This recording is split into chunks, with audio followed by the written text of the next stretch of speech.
C'est un coup de force réussi pour la FNSEA et la coordination rurale. Jeudi dernier, les deux syndicats agricoles ont empêché la tenue de la réunion de la commission locale de l'eau, qui a pour objectif d'améliorer sa qualité sur le bassin versant de la Vilaine. Les deux syndicats s'opposent catégoriquement à plusieurs mesures, en particulier celles qui prévoient d'interdire l'utilisation d'herbicides sur les cultures de maïs à proximité des zones de captage. Pour les agriculteurs bio, comme pour les associations de défense de l'environnement, cet événement est un déni de démocratie et un refus de voir l'urgence écologique.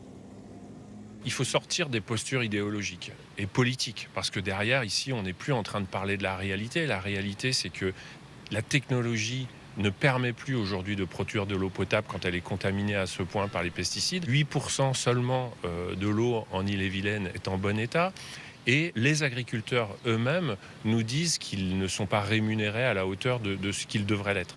Le territoire concerné par le schéma d'aménagement de l'eau s'étale sur 6 départements et concerne plus d'1,2 million de personnes. La zone d'interdiction d'herbicides, elle représente moins de 2% de la surface.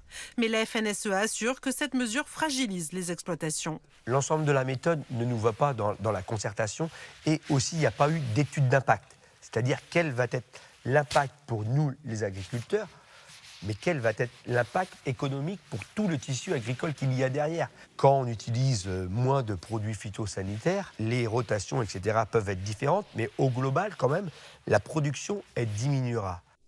Pourtant, la révision du SAGE prévoit bel et bien des mesures de soutien aux agriculteurs.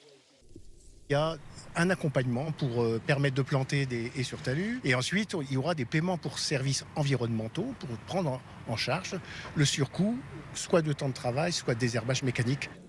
Le président du comité de l'eau a aujourd'hui demandé au préfet de prendre les mesures nécessaires pour que la prochaine réunion puisse se tenir comme prévu le 16 janvier prochain.